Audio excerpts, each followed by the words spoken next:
Yes, hello everyone. How you guys doing? Good Long morning. time no see. That's how they say. But I'd like to welcome everybody out there watching us from wherever you tuned in. I know it's been a couple of days. We took a break, but it's good to be back. And we're just gonna do it like we always do it. First of all, I'd like to really express condolence to everybody who's been affected by the military invasion in the southeast. You guys know our stand on that, and we will be talking about that much later in the day. About let's say 4 hours from now, we're going to be talking about that issue. But you know that for us, injustice anywhere at all to anybody at all is injustice, and so when we see something with a resemblance of injustice, we go after it, and that's why we're bringing you our program today.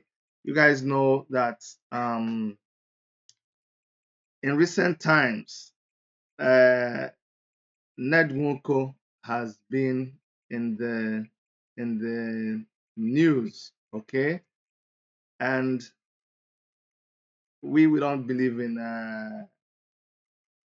hearsay, okay. We don't believe in hearsay. And so what we did was we did a little bit of investigation, and you guys know about this video that went viral where there was a young lady that was crying out, you know, and it was very touchy. My father has been arrested again because of Nwoko.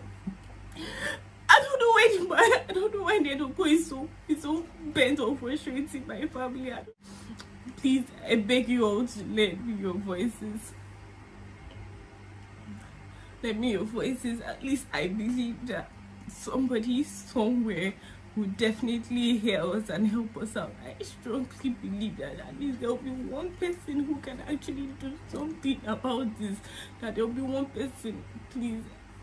Nwoko, please, I just want my father to be released. Please release my daddy. Nwoko, please release my daddy.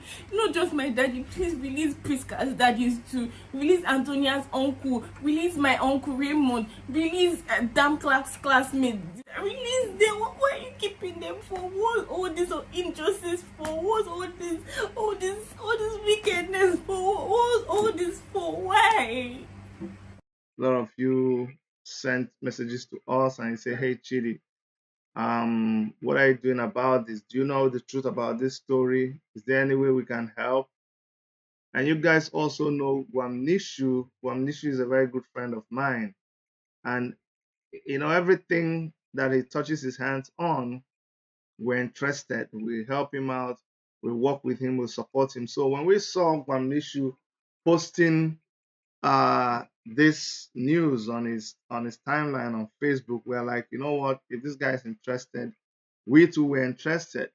And on further investigation, like when you touch a story, then you begin to see more, you begin to hear more, and it exposes you to a lot more people. And so today, what we're bringing you guys is the direct source of the story. Today, we have in the studio the people who are directly affected and who know every detail about this story. That's what we do on our channel so that you will be the judge. It's not just that you heard it from Chidi. Chidi said, Chidi describing, Chidi is reporting. No, no, no, no.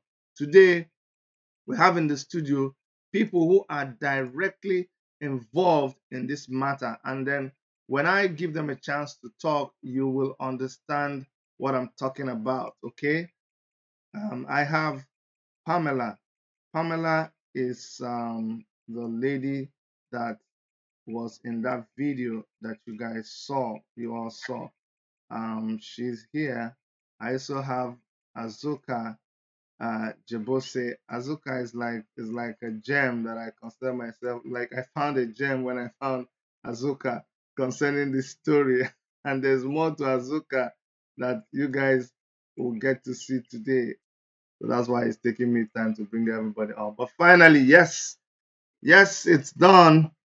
We have in the studio um Mr. Azuka and Pamela. You guys are welcome. It's good to have you in the studio today. Good morning. Thank you for having me and having us. Pamela, how are you? Fine, thank you.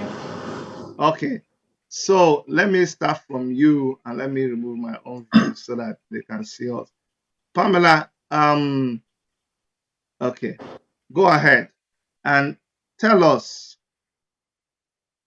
why did you do that video? I did that video because at that point I was really frustrated. Since they arrested my dad March 25th, I've been waiting for them to talk to whoever they want to talk to so he could be released.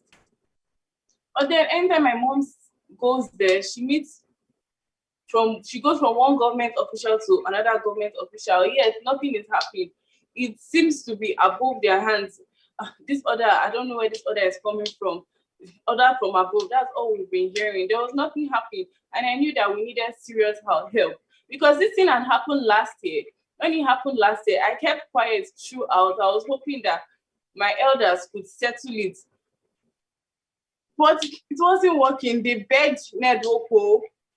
They had a lot of peace meetings with Nwoko, but there wasn't still peace. After they detained my dad last year, after 5 months, when they finally bailed him, I thought it was over. Hearing that they arrested him this year again got me so frustrated, and I was waiting for him to be released again. And I was scared that if I continue keeping quiet, he will stay. He had already stayed for over 1 month, and I knew that if I continued keeping quiet, he would have stayed. In fact, he's still there. So I don't even know how long. I don't know for how long they want to keep holding him. And I'm really tired. Okay, let me ask you, from your own perspective, how did this happen? How did you come to know? Like, what did you see? Tell me the story. What did you see? Like, all of a sudden, you saw something happening, and then your dad ended in jail. If someone asks you what really happened, what do you think happened? Nedwoko, there, last year, there are times where we started hiding because Nedwoko raided our house. He raided the hotel with a lot of policemen. My dad had to run. When he came again, the other day, when my dad was coming back from the burial in the village, they ambushed him again. A lot of guns, they just carried him. And I asked my mom, I had to find out what's really happening. Why is the police looking for daddy? Then she told me that it's a conspiracy, the village matter, that there was this person that died. This person that died, they do not know him, they do not know where he's from. But Nedwoko conspired with some people to say that it was my dad and about 15 other men who planned to murder this man. He said my father and those other men sent thugs to the village and killed the man, this man that we do not know of. And my father didn't even send thugs. It was Nedwoko that sent thugs to the village, and the villagers defended themselves, which every villagers would do. They defended themselves. I don't know what happened. My father wasn't there. I wasn't there. But the news that got to us is that somebody died. Now they are pinning the murder to my father and other men in the village. All right, thank you very much. Now, that's your own perspective because I know you must have gone through a lot of trauma. Now, Azuka, I'm going to turn to you, and before I ask you to say, I'd like you to please tell us who you really are. Who is Azuka, and what do you do, and what experience do you have in matters like this, especially with reporting, investigative journalism, and all of that? Good morning. Thank you very much. Appreciate you for having me here today, Chidi. And before I start, I must seek the time of your audience to appreciate Miss Pamela and to understand her frustrations a stress mode. Nobody, no child, no daughter will go through this type of injustice and this type of emotional trauma and be able to express themselves passionately and in pain every day, especially when you have to, your mom had to go to the jailhouse with your siblings just to go and have her birthday celebrated before her husband, just to join. So you can excuse her in some instances where if she cries. I'm a father of 5 girls, so I'm passionate about my daughters and Pamela, who I also consider as my daughter. I've known Okey for years. Okey is my friend, and my name is Azuka Jebose. I've been a journalist since 1983. I started out journalism from the Punch newspapers in '84, and I was entertainment editor. Then I transitioned to United States in '89, and I practiced journalism and other things. And that's when I actually did my broadcast journalism with an NPR affiliate to college radio era WSHA 88.9. And throughout those times, I also began to focus on social justice activism, which led me to forming my own foundation, which is Gragra Foundation, which we help to use social media to galvanize, to fund drive Nigerians who are challenged, who are paying their health, who are health challenged but are unable to pay for healthcare treatments wherever they are. And also, I have also picked up the cases that I know that needed social justice activism, such as the This Day newspaper, when he hadn't paid salaries of the staff, including those dead staff waiting to be paid, died while waiting to be paid, and were able to successfully engage through social media this day to Nwoko to make payments, to at least make a real payments to those people. It was during that process I was easing out of it that the Dumujuboko case, I was called upon to help assist Dumujuboko people. So, thank you very much. I wanted us to lay that background so people know the who they are listening to. And by the way, I just confirmed that it's not because of Ned Moko that the program was stopped. There's another issue with one of the we posted something on COVID, and YouTube gave us a strike. So it's nothing to do with Ned Moko. We'll post this after we're done. Okay. I just wanted to clear that. Yeah, it has nothing to do with him. All right. So That's fine. please tell us from an investigative perspective, and as somebody who knows Ned Nwoko, who is from that area, we're going to take time and listen to you. Tell us what is really going on, what you have been able to find. Want to know the truth about this case. For somebody who has never heard about this case, for somebody who doesn't know much about this case, just go ahead and tell us what is like they will say, what's the gist? What's the real gist here?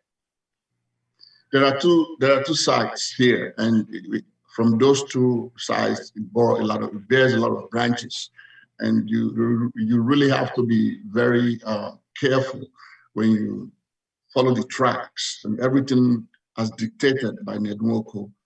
It's like a vicious circle. Okay, in 2015, 2019, I got this call and I needed to that Juboko people were being marginalized by a rich son of the soil, which is Nedwoko. So I sought information and I got a bunches of information. And let me make this clear because I don't want people to misunderstand that I'm a neutral person. I'm not neutral. I'm biased. Let's just put that out. because of what I learned, what I observed, and what I've discovered, I am biased. I am not neutral. So I'm on the side of the Dumujuboko people, number one. Number two, okay, Ifejoku is my friend, and this needs to stop. So I am not biased. I'm not coming in here to pretend to you that I'm a neutral person. I'm doing nah. I'm coming in here to fight for the people of Dumujuboko and for okay Ifejoku. So having said that, I went online. I saw that since 2015, Nwoko had used social media, paid agents and bloggers, and they have used to tell one-sided of a story that favored him, to criminalize, to dehumanize, harass, detain, invade, and even charge innocent men with terrorism and murder, the most heinous criminal charges in Nigeria's penal code system. Why? Because Nwoko, with his influence, affluence, with his money, he had enough access to do whatever he pleases. So he used his influence, his affluence, his money, his finances to purchase police officers, to taint the judiciary. Now, let me begin because you said you wanted to. In between 1999 and 2003, Ned Nwoko returned to Nigeria from Obodo London. So he came and he had, during those times, claimed that he brokered a deal between the International Monetary Fund and the Paris Club, wherein he represented Nigeria. So the International Monetary Fund, my understanding was the money, the loan, servicing the loan, the principals were overcharged. So he got those that were overcharged didn't know that countries, which included Nigeria. So he negotiated that and he was paid off of that. So he came home, began to spend his wealth along political lines. So he ran for election, he won election in local government north, I guess. And the people of Idumujuboko, so they are peasant farmers. It's a forest town. So when one of their children became successful under the global climate of Nigeria's political structure, you'll be happy. It's going to bring us development. It's going to bring us progress. It's going to bring us everything through. So they looked up to him as a messiah. Our son has finally been a part of the government. That is normal under our structure, on a traditional political or cultural. So he became a favorite son of the soil. Now, he used that trust to gain the people. How? By 2002 to 2003, he went to the OB of Dumujuboko. That is the late Albert Nwoko, and told Obi that he needed 30 hectares of land. That the people of that he wanted to bring progress, golf course, and dairy farm to Dumujuboko. The OB now, out of love and out of excitement, I will say that's my own understanding, said, okay, I will give you this property. Meanwhile, there was this Idumujuboko Development Union declaration within those times that stated that in order to attract development in that town, in that community, certain areas that were seen as upscale areas should just be leveled as all towns, all areas have one area. Anybody that is interested in bringing development, in buying land, in buying anything, for the progress development of that community, they can actually purchase land there, but they must develop that land within a period of 3 years. Otherwise, it is forfeited to the community under the Idumujiboko Development Union, which is popularly known as IDU, which Okey Ifejoku later became president of. So you see how it's linking. In the meantime, Ned Nwoko got he got a lot of, because of his position in government and because being a proud son of the soil, the Obi overlooked certain things and allowed him to allow, and ceded 30 hectares of land to him. 33 hectares of land to him. And go there now. It's been more than 20 years. There's no golf course. There's no dairy farm. What you may see as dairy farm are either like peacock, one peacock. There used to be a horse there, and there are about 2 or 3 cows. These cows are slaughtered whenever he visited town. Is that what you said you were going to do in that town? Rather, you built your plaza, your exotic home there with swimming pool there. That is not what you told the people you were going to do with the land. So he came back late in 2015-16 and they requested for 90 hectares of land. 90 hectares of land is equivalent to 260 something acres of land. That is about 70% of Idumujuboko's land. Wow. How can you, one man, be requesting for 90 hectares of land, claiming that now you have shifted your dream from owning, your desire from owning a golf course and a dairy farm to building a sports university? So that's where the problem came. Nwoko now came back to be Albert, by which time Albert was having medical challenges. He resisted this guy, but he was adding pressure. He resisted him. He now decided the best thing to do in that time was to use his influence, his finances, cut through the town, divide the community along his wealth. He started buying wealth, buying people. He would look at vulnerable youths. He had approached the youth association, the youth people. He looked at them, most of them under their climb, they don't have a job. Some of them went to school. Some of them are finding it difficult to farm. Some of them are finding it difficult to pay school fees. Some don't have parents. Some are just left on their own, are orphans. So he kind of raided their vulnerability and began to offer them momentary comfort with his finance.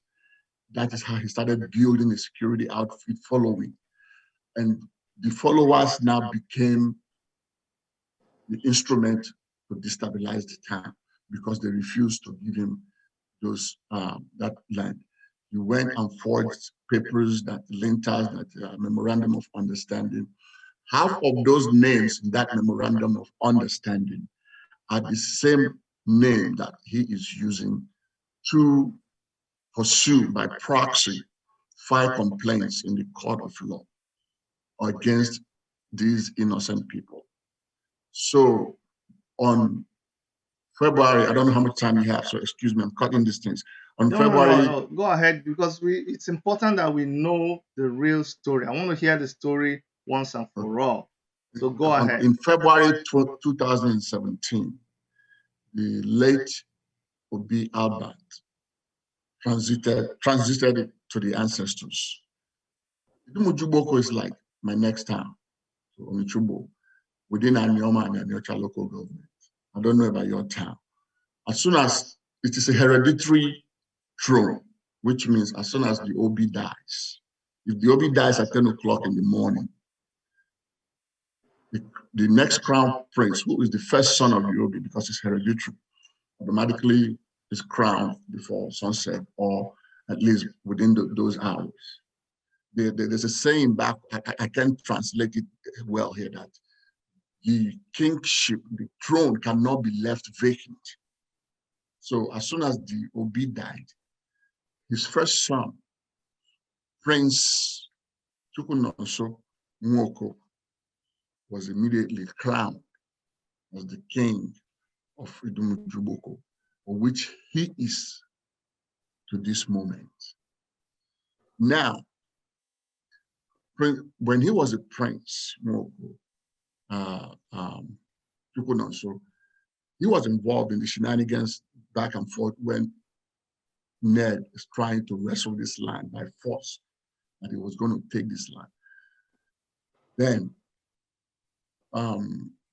Okey Ifejoku now became the president of Idumujuboko Development Union. At the conference they held, the people of Owu, which is a section of that town, came and complained that Nwoko was destroying their farmland.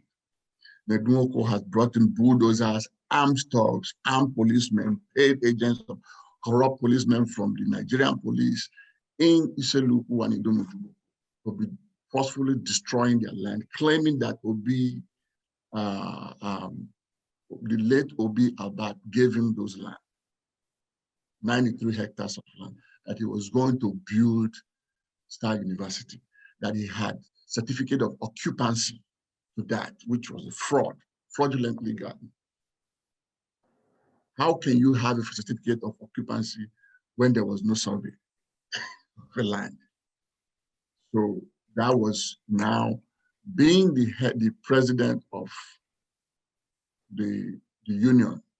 Okey Ifejoku approached me and said, "You cannot do this to us." He claimed, "Oh, I want to build a university." Yeah, we want you to build a university. We want progress in our town, in our community. Okey Ifejoku even told Ned Nwoko that he would provide one of his homes as a home for the vice chancellor of the university if he went through the right way.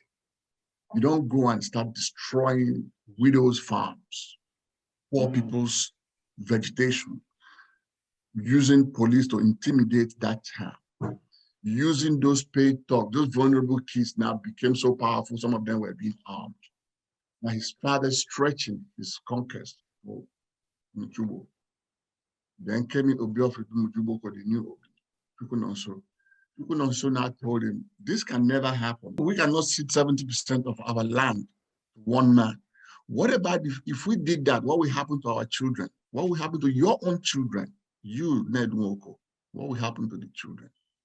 So these are the basics for which Ned, it is either my way or the highway.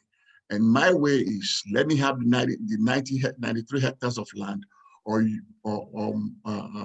your way is, I will organize, use my strength, my power, my position to lock every young Idumujuboko, old Idumujuboko, including the Obi, divide that town. Now they are claiming that Obi, they don't have an Obi, they have one Solomon as Obi, and it's in his bedroom being an Obi. So this is what this man has done with his wealth in that town. So I will stop there until maybe Pamela wants to add to it. No, yeah. They did something online. If you research for the Obi of our village, you start seeing someone else's name and picture. Really? And they even issued a statement from the alleged Obi that there's no one arrested in his land, and there was no land collected forcefully. And the person there is very strange. I don't know that man. Ever since I was born and I grew up in the village, I've never seen that man. He's not even the previous Obi's son. Well, Dr. Chidi, this is what I will say to that. Yes, that came out yesterday that Mr. Solomon, who claims to be the king, is saying that there was nobody that was arrested from his kingdom. And I told people, yes, he is right. Nobody was arrested in his kingdom because his kingdom doesn't exist. He doesn't have any kingdom. If you have a kingdom, then you will know you will know what's going on in your kingdom. Who is that person? You cannot claim your bedroom to be your kingdom, can you? And I gave some, when I was talking to another channel yesterday, I said it's a simple, let us just do the normal, let us be human beings here and do the most simplest test. Let us all of us go to Dumujuboko, bring the whole town and line up Chukwunonso on the right, at the stadium or at the school, the primary school field. Put Chukwunonso on the right, put, what's his name, Solomon on the left, and tell the people of Dumujuboko to line up behind the Obi. And whoever gets the highest becomes the Obi. But that is an assault, an insult on tradition. That is what Nwoko is doing with his money. It is his way. With my money, I can do whatever. I can name anybody king in my town. He's not from that town. Nwoko is not from Idumujuboko. He's not a damn prince. Nwoko's mother is from Idumujuboko. She is Comfort Nwoko. Yes, she's from the royal family. But Nwoko's father is a teacher from Ukonzo. This man came to Idumujuboko in the 50s. And Nwoko's mother, somehow they got enchanted by romance and something happened. And Nwoko was birthed. And that man abandoned her with a child. And Nwoko was raised by Comfort's mother. Comfort is the younger sister of the late Martin Nwoko. Martin Nwoko now took Ned when Ned was about 4 or 5 years old, up until he left his home for the university into London. He came back for some reasons.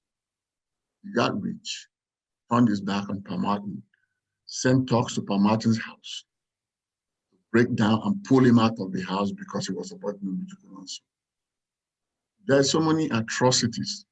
If you ask Nwoko about Okey Ifejoku, he will tell you Okey committed terrorism and murder. He will tell you that, along other people, that it is out of his hands, that it's from men above. It's order from above. Who is the damn order from above from? Why do you know so much if you don't have anything? Why do the police arresting these kids from Asaba will transport them immediately, fly them immediately on your private jet to Abuja, to have them locked up without warrant, without investigation? The murder they are claiming, where's the investigation? They have various stories, depending on who you meet, at what time of the day you meet them. They will tell you different stories of Cameron, or whatever his name is, the alleged victim now that everybody, that they're claiming that he was shot dead. My brother, if people invaded your town, invaded your palace, attacked you people, will you fold your arms and be waiting? No, you will not.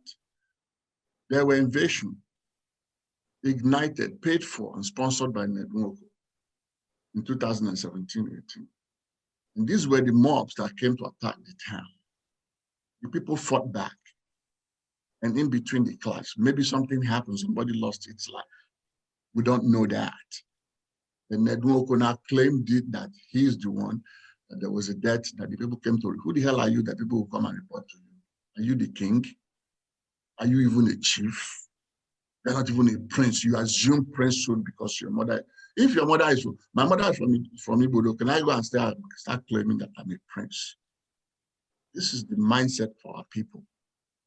This is how he marginalizes people. He has caused so much harm with his money, and this needs to stop. You cannot just come and pick up people and take them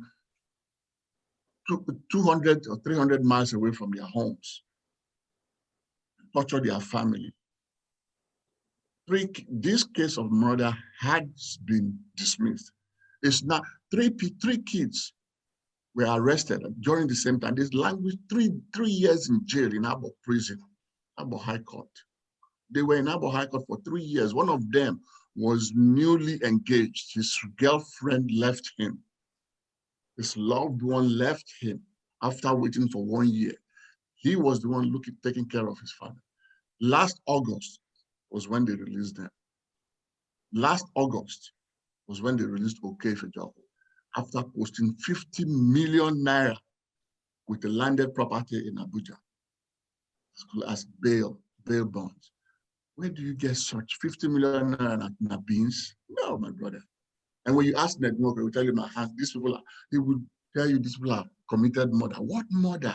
These people committed murder. If they committed murder, are you their family? Why should it be you that is going after everybody in that town? And you keep saying it's out of your hand, it's out of your hand. Yeah, he's a very smart guy, but let's give that to him. Every complaint, every listen, his names are not there. His name is not in any of these. So easily wash his hands off it. But go and look at the people he's. Yeah, sorry, I'll come back to you, Azuka. Pamela, hearing all these things that hearing all this case, some of it, I know how it feels. Sometimes it just gets too complicated. You don't even know where this one started, where the other one is going. All that is paramount in your mind, all that really, really concerns you is, your dad and happiness of your family. And to someone like Azuka, your dad is okay, his friend, and to a lot of them, they are is okay, Ifejoku. But to you, okay, is daddy. That's who he is. And I want us to talk a little bit about your dad. Okay, what kind of person is your dad? I really I like this picture of you and your dad. Your dad is looking very happy in this picture. You are looking very beautiful and happy. And this is just like a perfect moment. Capturing two of you like this, and this is what anybody would want. For themselves and for their dad. So help us understand the kind of person that Okay is to you. Who is daddy? My dad is a good man. He always tells me that it is good to be good. He raised us up to be strong, to defend ourselves. And there's one thing he has always told me, that violence is never the answer. And that is why he has been telling the youths in Nwoko and everybody to be at peace. This matter has been going on. Some people have been like, okay, let's fight back, let's fight. And he has been telling them, no, calm down, one year. That's what he always tells them, take it easy, peace. Peace is the best answer. Every time, peace. Peace. That's the kind of person that he is. He always wants peace. He's a very happy man. Even if you go to the police station now to see him, he will be making you laugh. He will be the atmosphere, everybody will be happy. He will be cracking jokes for you. He will tell my mother, don't worry. But my mother, she will not hear. My mother is always depressed. If you go to her room in the middle of the night, 3 a.m., you can see her. She's looking at the window. Mommy, what are you looking at now? Sleep. She will not see. She will be thinking of her husband. First thing in the morning now, she has already gone to park. She has gone to the police station. She will go to work. After work, go back to the police station. If they allow her to sleep there, she would rather sleep there than sleep at home. My father always tells her, be strong, be strong. She tries her best. He encourages, see, the strength I have now to even smile, I get it from my father. He tells me, be strong. See, he told me that once you're innocent, they can never hold you down. You did not do anything. That is why it is good to be good. Don't have anything. Don't stain your hands. Be good. That is the kind of person he is. He will never ever promote violence, terrorism, murder. No, that is not the kind of person my father is. Can I back up or can I kind of cushion back on that, please? Go ahead. Yeah. You posted, you splashed his picture smiling, and that shows you the radiance of his heart. That is a man that you see. What you see in his heart is what you see in his face, and it's well expressed there by those pictures, by the picture you're showing. I met Okey when I came to bury my mom a few years ago, and through my 5 and 6 brother in California, Oguluzeme, Toronto, and we went to Asaba to see him in his hotel, and immediately I was introduced to Okey, and It felt like we've known each other for 20 years. And he just wrote out everything and asking me that I must stay in the hotel if I wanted to stay. And Jebose is 20 minutes away. What am I doing sleeping in the hotel? But that's the camaraderie of the man that you see now. And he's unassuming. He easily embraces you. You know, it's like a sponge. You know, you throw this cushion sponge in a pool of clean water and he absorbs that water. That's how his heart foundation works. He absorbs you as a friend and trusted. And that was the relationship he extended to Nwoko. They were very good friends until this crisis. His own where they went wrong was he did not want to sell out his community for friendship. He traded his friendship with with Ned to protect his community, to protect their land, not only the land of the community. It's not Okey's land, but the land of both the children of Ned and his own children, grandchildren, the future generation. By not asking him to, by not supporting him to own 93 hectares, you know, but go through the right process and see what can be given to you. No, it's either I have it or I don't have it. That's why we are where we are today. And this man continues to languish in jail. And he's not the only one. There are about 3 or 4 people in Abuja, at Kuja prison. He's been transferred. These cases have been dismissed. Go and look for them. They've been dismissed several times, but they keep coming back. And if you look at the people that he is using by proxy, I was trying to explain to you before that, he would tell you it's out of his hand, he's not involved. Yes, he's not involved because he uses these poor people that he pays, that are on his payroll as proxies. People like Eziashi, Walter, people like Chris Ogu, the ESL. Chris Ogu is a sick old man on a walking stick. How can a sick old man have money to be going to Abuja to file charges of murder? Did they kill him? Who did they kill? Did they destroy his property? How can he prove it? Where were the investigations? There are no investigations. You just come, hey, this man told us he committed murder. Come on. They are charging they started out, if you read the charges, they started out about 8 or 9 people. Now they are up to 20 people. How can one man, Dr. Chidi, reason with me, I beg, how can one murder victim be killed by 20 people at different days? Sorry. I was trying to play one of the videos that you sent to me. But go ahead, finish your statement. So, I'm going to come back to that. How can one man, the claim is from Benue, the claim is from Kogi, how can he be killed by 20 people, murdered by 20 people? There are no investigations. Somebody just told you that people like Chukuma, Nwoko just came and said, this man ain't killer, you go and arrest him. Then you go and arrest another man. They kill. So invariably on Monday, the Kogi victim died on Monday in Onichubo.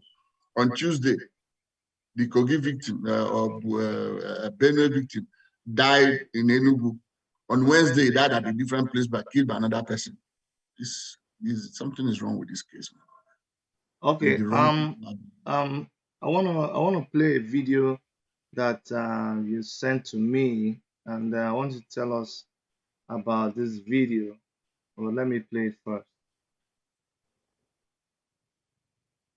Caterpillar be a bulldozer, the whole crops, everything nothing remain again. No, everything nothing remain again. We are suffering now. We don't want to go to farm, and there's nowhere to go to farm. We don't have any other place to go to farm. We don't. Our children are pursue them from school because we don't get to farm. We are destroyed the whole of our crops. We have nothing to even show now to even pay for the school fees. Please, the federal government, state government, come and help us. Please come and help us. Please come and help us. Let the workers. Let's come and help us. State government, come and help us. So, please come and help us. We don't have anything. There is no other situation. Come and help us. Come and help us. Now we are taking over our land. There's nothing we are doing again. We just stand at the house doing nothing. Look at it. Look at the women. Please come and help. Okay, someone said in the video, a comment on that video, someone says, okay, these are the people Nwoko in a 2021 update said he has paid the 300 million naira compensation to. For any of the farmers who were farm tenants at the farming land and not landowners and had their cash crops bulldozed and farms destroyed. Rural schemes should be blah blah blah blah. Okay, so tell us about this video. What exactly is who are those people? First of all, let me that comment. I saw that comment, and I also asked him, "Were you there when they were paid? Did you have the evidence that these people were paid?" So he came back with something to kind of distance his statement. He's not that guy is not from Jebose, he's from Yoruba, so I don't know where he's getting the information from. When I started this, before I started this campaign to help the Nwoko people, I needed to make sure, because my credibility is on the line, I needed to make sure of what stories I'm getting. So from here, I sent people to go and interview those that have been impacted, severely impacted. I don't want them to just talk to me on the phone. I want them to express themselves on video. So I sent a camera, phone and everything. I said, go find these people for me. Talk, make sure they are willing. I don't want them to say that I paid. I didn't give any of them a dime, nothing. I just said, they were willing. They have been waiting to talk to me. I believe they are old people, part of the old section that I told you about that came. And there are women there too. There are also, if there was a tape there, there are young kids there too. You will also see among those women, there's this 92-year-old lady that kind of was brave enough to start this whole campaign.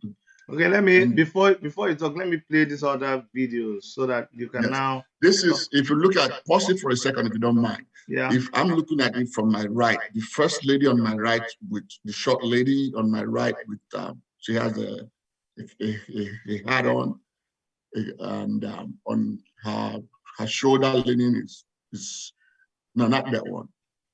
Okay, the one that is this one. Yeah, okay, the other one. Okay, I see. Yeah, she is the 92-year-old lady. This one. Yes, exactly, Mama. She's the 92-year-old lady that actually was bold enough to talk to me. We spent 2 hours on the phone where she talked to me. And what I did was I published her story on WhatsApp. And the next day, Nwoko sent people after her to try to buy her over. And she refused and said, if she wants to be compensated, everybody else should be compensated. So as soon as they left, I believe when they were there discussing with her, her son called and she told the son, this is what's going on, I'll call you back. So as soon as they left, she called the son. And the son was very brave enough to record their conversation. So you can actually find the conversation on YouTube. I can send it to you later, but it's in Igbo, so you should be able to understand that. Yeah. Let me play the video. I mean, whoever can understand it, but at least you told us what she's talking about. So let me just play it. We are women dey here. We not see where to farm again. No, all our cassava where they farm, even plantation where we get for farm, they don't come out and they don't come out everything where we have for farm. We they hungry now. Even our children, they don't drive them from school. They not get anything to chop. They not see school fees. I beg you, government, make una help us. Make una help us. We they hunger now. We not see anything to eat now. I beg you, make Make una beg Ned, make he leave our bush, oh. Make he leave our bush, oh. We not get to see the women where they there. We go far, we not see where we go do.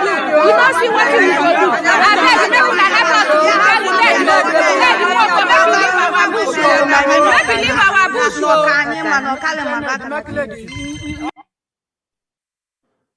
Okay. So I think this is the woman you're talking about. Yeah, that's the 92-year-old woman. Okay.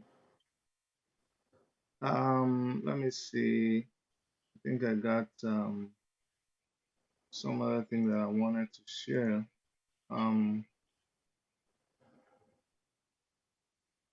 These are part of the lands that have been destroyed. Okay, so these are the lands that have been destroyed. The farm lands being destroyed and everything else.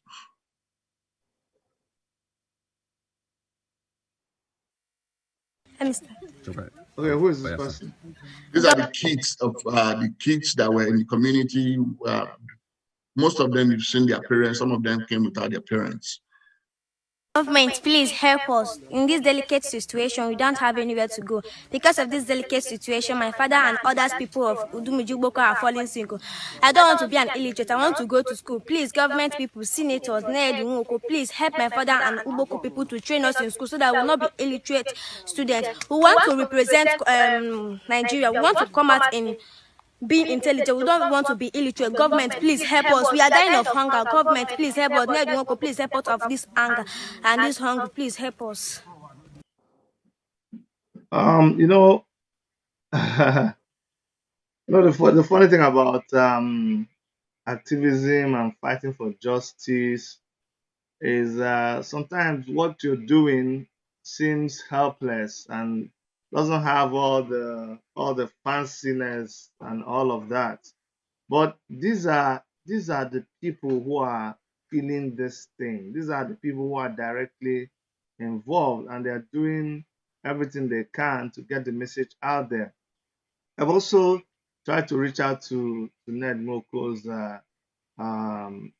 people to have him come on our show, and possibly I'm hoping that I'll get him to come and have a one-on-one interview with you. And we're hoping to hear from them. But this question is to you, Pamela. How has this affected you? How has this affected you in your relationship with your friends, on social media? I mean, when you put that video where you were crying, it went viral. It was very touchy. But apart from that, people having to say that your father is a murderer, and you waking up to read all kinds of things on social media about your dad, about your family, about your community, your uncles. How does this make you feel? How does it affect you? It doesn't affect me. Anytime I see them write, your dad is a murderer or terrorist, it doesn't even move me one bit because I know that it is not true. It's not true. When at first people thought it was to affect me, my mom had to call me and say, "So don't feel bad when you see those kind of news." So it's not true. I said, "Mommy, leave me. Don't worry. I know me. I know my father. I know what I'm fighting for. I'm fighting for the truth. I'm fighting for injustice. I know it is not true.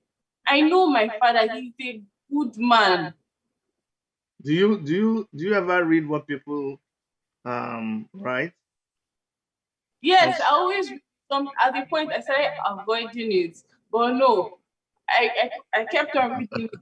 So what are the kind of things that you read that was really mean? You consider very mean. What are the That's kind what of what, what what kind of posts have you seen people write about your father that you read it, and like the worst, what are the worst things you've seen people write about your father on social media? most times it's just the same thing, murder, terrorism. But the one that got to me the most, that actually made me very angry, was when this boy made a video and posted it. his name is Ndidi Ilo, saying that my father is a wicked man, that I don't know my father. Even ended the video. I feel like the most comforting part of that video was when he said like father, like daughter. That part made me, and I like the fact that he ended the video with that word. It made me happy. But the beginning part, accusing my father of killing his father, accusing my father of being very wicked, sending people to go and beat up his father, it made me really angry. That broke me. I know that video made me cry. It was like, why? Who sent you? Who are you? I didn't know who he was, so I had to send the video to my aunties, my uncles. I sent the video to Uncle Azuka. I was like, who is this man? What? They said, don't worry. Then they gave me a full download of who he is. Uncle Azuka can give a very detailed story of his life history in the village. All of them know him as a tyrant in the village. So I feel like after I spoke with them, I was comforted, because I know my father is always after the happiness of his people. Even then, when this whole issue started, when we're like, Daddy, leave them, just be there for only us.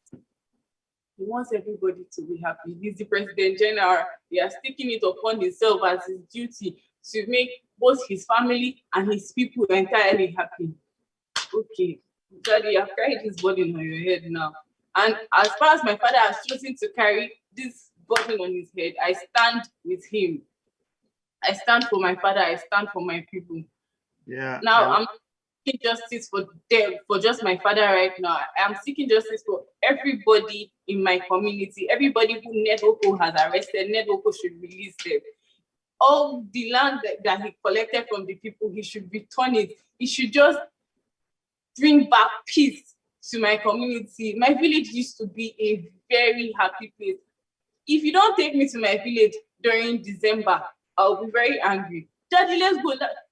Immediately before December 15th, 11th, I'm already in the village. The village was so peaceful. In the village, my father doesn't restrict us from going to anybody's house. Me and my brothers will go and meet our friends who are the workers too. We'll go from this house to this house, see everybody, stroll around. It was a very peaceful place. We're free. It doesn't, normally villages, they will tell you there are witches here, there are witches that, don't go to this person's house, there's a witch there. My father never, I was free. Everybody knows us. Small children will be walking around happy with everybody. That is how we grew up. Now things are changing. To go to the village, we are scared. How? Well, let them not go and carry us. Let this not happen to us. No. It's been long. I haven't been to I went to my village this December.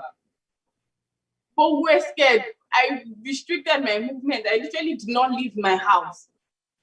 Things have changed. It has become really bad. You know why it's I really pity you, because you're actually saying a lot of things without saying it, and that's what I wanted to extract from you. When you started saying that it doesn't affect you, that's the shield you use to try to deal with the situation. And I can imagine what you're going through. You need to put up this stubborn shield around yourself to shield you from all this kind of very very mean words that mean words online that you'll be getting. But you can see clearly that when you talked about the video and how it affected you, there I knew that yes, you're still human, because I would have been surprised if nothing was affecting you. But when you talked about the video, it actually brought out what I wanted to hear. I mean, for a young girl like you, I'm impressed that uh, the kind of relationship you had with your dad, and this is very important in parenting and for parents. It looks like your dad has brought you up very well, and you guys had a very fantastic relationship, because you've imbibed a lot of his character. You have his strength. You're able to understand what he's doing, and that has given you courage, which is very very good. It's quite impressive. But I know that it's still not easy to have to live a life where you have to read things online, about your dad, and you have to handle it all the time. You're really strong to be able to do that. I know it's not easy. to face these things. Now, Azuka, let us know. So, what's the way forward now? What's being done? How is this case going? And how far are you prepared to go? Until the last dog dies. That's how far I'm prepared to go. I've been in it for 3 years. They've, like you said in one of your presentations here, to be a social activist is a sacrifice. You know, just like her, they've attacked me. They've called me names. You know, they claim that I'm a drug dealer. They've even gone beyond that. I have a 12-year-old son. He's 12 years now, and he's had high functioning autism. And when I started this last year, they used that against me. Oh, his son is autistic. And I said, wow. Well, I just find out. Wow. And I said, if I had gone public to help people with autism to understand that. And so for the past, since it was 4 years, he's been on my social media every birthday. I've used his cause, I've used his high functioning autism to raise funds for Autism Society here. So it is like they say, excuse the cliche, Nigerian news reporting, it is no longer news. But they use that. They use that against me. They also said I'm a drug dealer, that I was in jail. Those are the Nwoko narratives. I was in jail in Colombia, and after 7 years in jail, after I spent 4 years, I was deported to United States. How can you from Nigeria go to jail in Colombia and be deported? So those are the things you pay, the sacrifices you make. These are that I also raped my sister, my nieces and nephews. But these are the sacrifices you pay. First thing, I have like her. I'm passionate about my daughter, like her dad. I have 3 grown daughters. One of them is in counterintelligence in the service here. So I get every 6 months or so, I get investigated. So if I had all of this nonsense, their nuances, she won't be in that kind of high classified position. But those are the sacrifices you pay. But going forward, we are working some things on the ground. It's not going to end here. It is time to take the fight and end it. That is our position. We have a group that we're working towards that. It is time to end the nonsense, to stop, number one, to stop being chased and start chasing. Okey Ifejoku is not a murderer. Okey Ifejoku is not a terrorist. He's never terrorized anyone. He's never murdered anyone. It is criminal. It is criminal, highly criminal, to call Okey a murderer or any one of it. If that is, you are using those statements because you are in a certain position to make sort of stupid utterances and back it up with your your wealth. It's not none of that. If there's anybody that should be charged for murder, that should be investigated for murder, should be Nwoko. Nwoko should be investigated for murder. Nwoko should be investigated for terrorism. 2 Onitshubo kids were murdered viciously. One of them in his pool.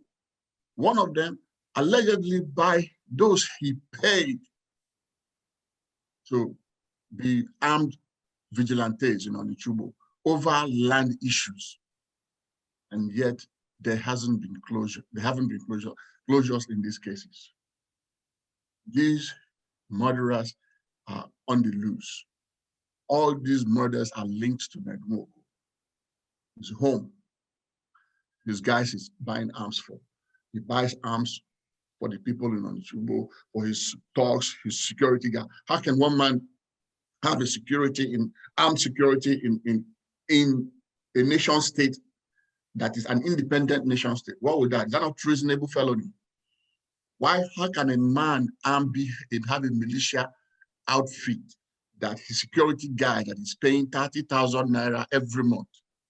He has armed security men that are guarding Solomon. the one he called Obi. They have been paid 30,000 naira every month. He hasn't paid them their salaries in about 2 months. I know all these things. Just like he's investigating me, and me too, I'm also busy doing the same thing.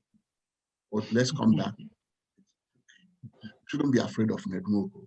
Nwoko has destabilized the whole of Northern and Onyocha. It is my way or no way. Money, as long as I have this money, I can do whatever I like and nobody can stop me. He has carried the same attitude to the kings. Don't be surprised if I go back to Onichubo, they tell me the Obi of Onichubo's palace now belongs to Nwoko. That is how he has used his money to entrench his power in the society, wickedly too. This land you are talking about, are you going to be here in the year 62 years old? In the next 10 years, you'll be 72. 20 years, you'll be 82. Are you going to have the strength? Are you even going to be alive then? What becomes of all these nonsense, nuances? You put people in jail. There's this young kid, Omesiata. Omesiata is about 33 years old, my brother.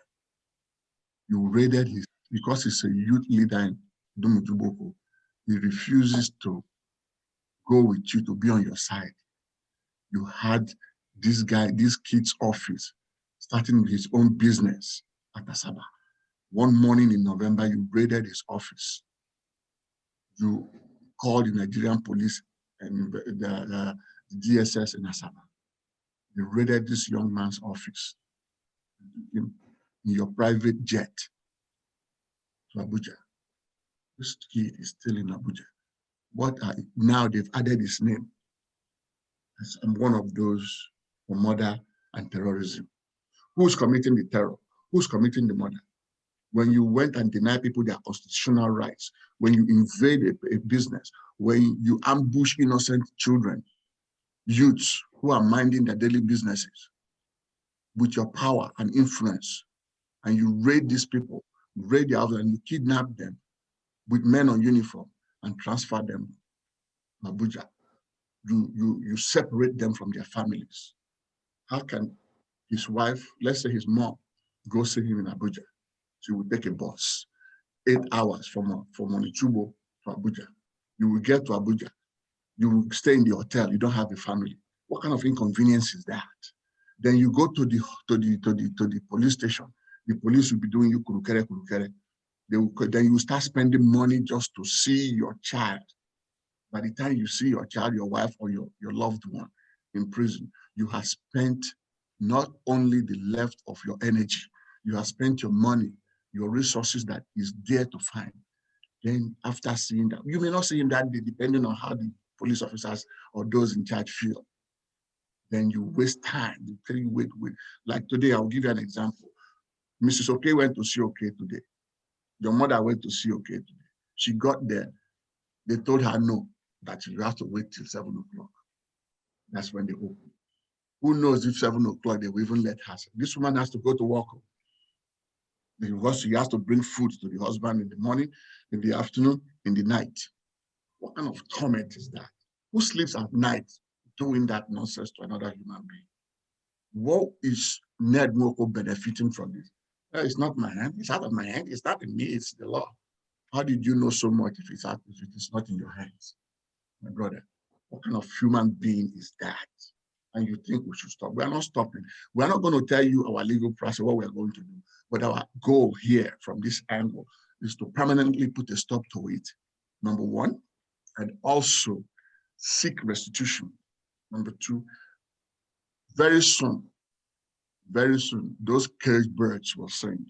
Those whose name, we're not going after the democrat, those whose names are in paper will come out. Those are the people we're going to go after. Those are the people that will lead us to wherever the bird is caged. There's a video. Let me play this video that I think Nwoko released in response to all the things that has been going on. This was released, I think, yesterday. Well, let me play the video. A magistrate court last year, when they appeared in court or refused yeah, hold on. jurisdiction. he declined jurisdiction, which is normal. You cannot try a murder case in a magistrate court. So what he did was to transfer the case to the High Court and remanded the defendants in custody. This was done at about 10 a.m. by the magistrate in Ifejoku. However, by 4 p.m. the same day, I still cannot hear. 4 p.m. same day. Yeah, I'm going to share the audio, but I hope it doesn't. The magistrate was summoned by some powerful individuals in the state and told that he has to make a second order. He must make a second order varying his earlier order in the morning. Now, this doesn't happen anywhere.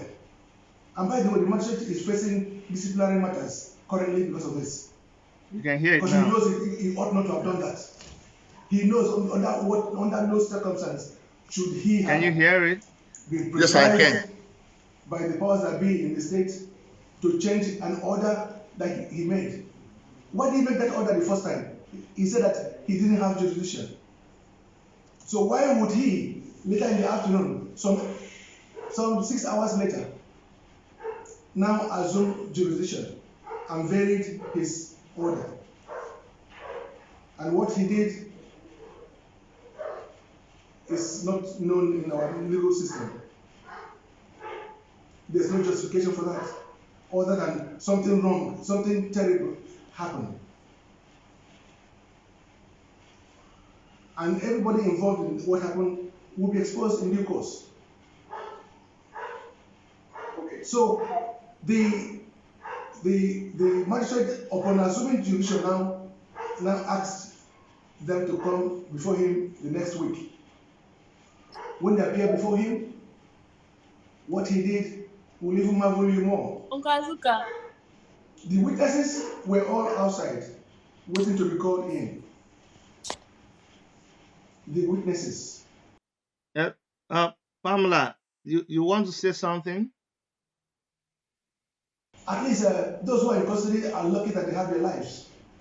Those who are dead are dead. It is not a matter for social media to say Ned I've done nothing wrong and I will not do anything wrong. I live above board. They will have 40% of the golf course. We are talking about the land for the golf course here. Yeah. Okay. We signed an agreement. I have all those documents, and then I have, in addition to that, the CFO given by the government. So there's no issue about land. There's one party that went to court, one farmer. I've spent over 300 million naira compensating farmers. That land belongs to the community as a whole. It doesn't belong to any particular family. But there's one family that said, oh, no, that 1 hectare or 2 belongs to them. And I offered them compensation, but they said no, they will not take it. So the matter is in court. Land is a civil matter. Okay, so like I said, I'm hoping that I'll be able to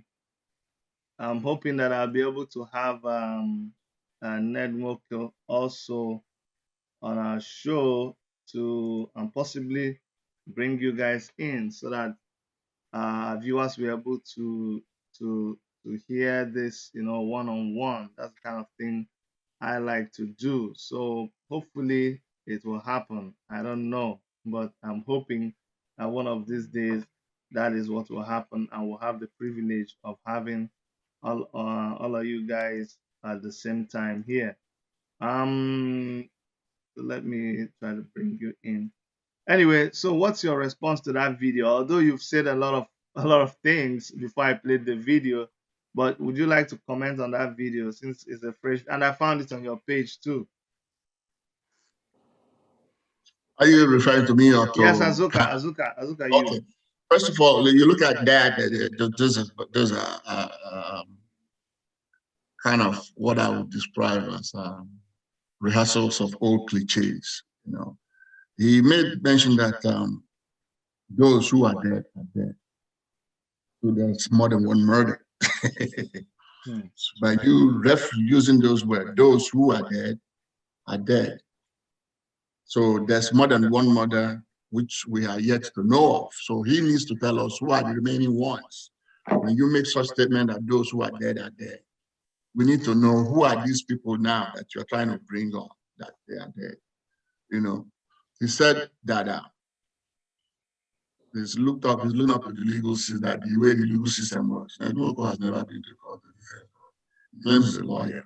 How many cases has he filed, won, or defended in court, or, in Nigeria's judicial system, Nigeria's court system?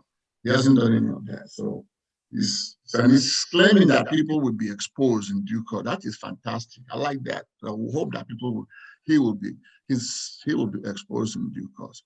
All those things that he said, oh, we have papers, we have documents to show. Bring the damn documents. Let's see. Let's verify them. Premium Times challenged him to bring the document. He started doing mago. This. That's why I said to you that these are all rehearsals of old cliches by Nwoko. So when you push him to the corner, he brings the next thing they're going to do is attack your personality. They go that way. Instead of tracing the substance, they bring aesthetics. They bring stupid aesthetics. Substance. The substance is, this man doesn't need to be in prison. None of these people, Okey does not need to be in prison. Okey did not murder anybody. And I look forward to it. He's right that if the land disputes are civil cases, why are you now tying civil cases with murder and terrorism? Why are you putting this man in jail for the causes that for what he did not do, and you have used those civil cases? Suddenly you transform the civil cases into murder to be able to get them. You see, he's creating this kind of confusions and chaos and winning himself his own argument. He's committing strategic blunders, and we're going to help him. We will sort that out at the right time, at the right place. But until then, we need Okey and everyone else out. The Nigerian police is a corrupt police, and they know that. And there's internal rifle now going on that. The way Nwoko is using them now, it's like it's making them look stupid. It's exposing them. Nwoko is using Nigerian police system, is using the judiciary to lock up innocent men and women. And we've had instances where Justice Department Malami's name has been mentioned. And I've always asked, Mr. Malami, if your hands are in this state, you are the Justice Minister. Okona Bank is the the judge. Let me ask them this. If these things were happening in your own damn towns, if your emir, can you do that to your emir? Go to your emir's palace and dig up the whole places looking for phony dead because somebody pointed that there are dead bodies there. Can you do that? On July 18th, on a Sunday afternoon, they went to the Obi of Udumutuboko's palace. They dug up the whole place. They claimed that the dead body, this man, they say he died, that Okey killed, allegedly killed. They said that's where they buried him. They went there to look for his body. They brought pathologists. They brought dead body bags. They came in convoy, Hilux vehicles. I have the pictures at the Obi's palace. Prior to that, on July 17th, they raided the Obi's palace, destroyed ancestral history, our custom and tradition. They arrested the Obi barefoot. They took him to Iseluku and detained him. Said they were charging him for murder. This case is dismissed. How much more will Nwoko continue to humiliate the people? When you begin to force the people against the wall, you are using the system. The system should wake up and see that this man is a fraud. He's using us. He's using us against innocent men and women. And that needs to stop. We've had enough, my brother. All right. Thank you very much. Finally, Pamela, how do you want the world to help in this case, especially young people like you? How do you want people to help? What's your appeal to them? I just want them to do anything that will bring peace to the community. Everybody should be out of prison and everybody should be able to live at peace without hiding. Because right now, I'm already hiding too. I'm already scared. A lot of people are already calling me, Pamela, be careful, don't go outside. I've not gone outside for days now. Don't share your location, turn off this. I don't want us to keep on living like this. So if there's anything they can do, I'm not very conversant with the legal proceedings. The lawyers should take over. They should take care of the whole issue. The police should do the right. The police, they're meant to ensure our safety now. We're not meant to still be hiding. We're not meant, but they're the ones attacking us. So I don't even know who is going to protect us. So if there's anybody that can protect us, they should. Okay. How are your siblings? My siblings, they are fine. Yeah, my younger brother is still going to school. The other one is at home. They are able to continue with their respective lives. My mother is still going to the prison every day. She's still going to work. It's just me that is indoors. As well. Wow, can imagine. All right, thank you so much. Thank you for holding out. I know you've been on social media, you've been all over the place, having to handle calls, having to manage this whole situation. I mean, it's only somebody who has not been in this kind of situation that will not understand what it means for a young girl like you to have to handle this at this time of your life. I mean, having your dad face a mother accused of murder is not a small thing. So I want to thank you for giving us the time and for your strength.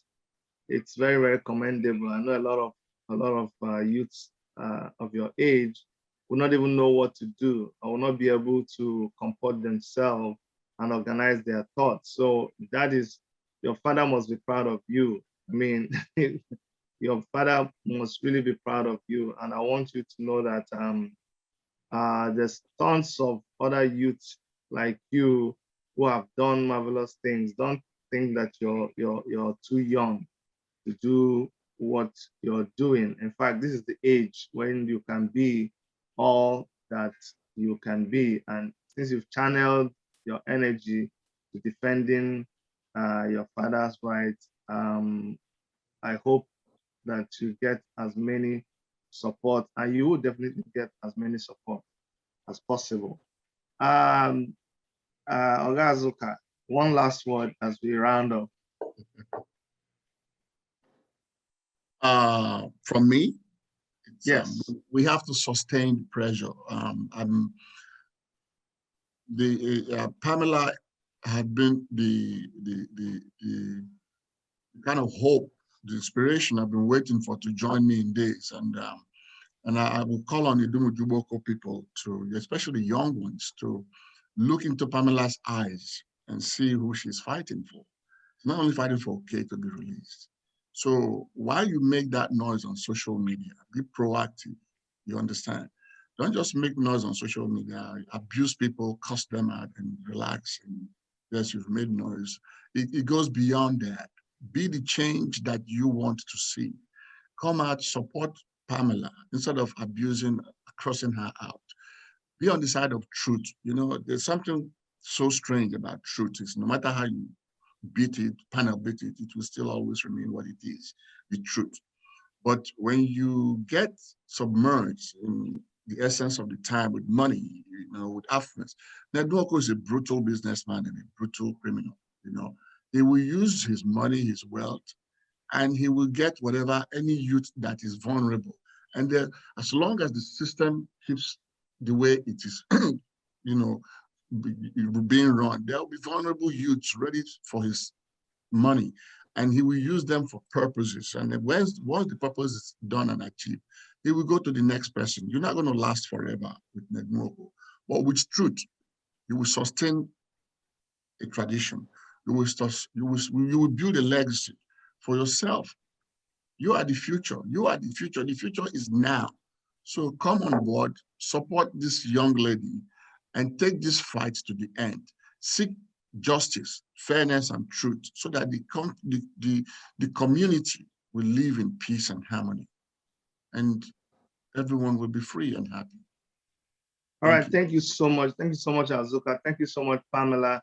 I will keep monitoring the situation, and please keep me posted as to what is going on. And I wish you guys success in everything you're doing concerning this case. All right, thank you so much. I'm going to let you guys go now. All right, thank you. Appreciate you. Have a wonderful day. Okay. Okay. Bye bye. So there you go. That was our guest today, Pamela and Azuka, talking about Nwoko and his issues with people from his community, not just one issue, but several issues. Although we focused on Pamela's dad, who is locked up by Nwoko, and she made a video concerning this. That's why we actually focused on her.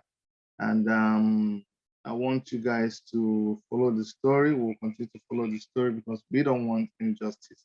We're also reaching out to Nwoko to see if we can get an interview with him so that we can balance this whole thing, okay?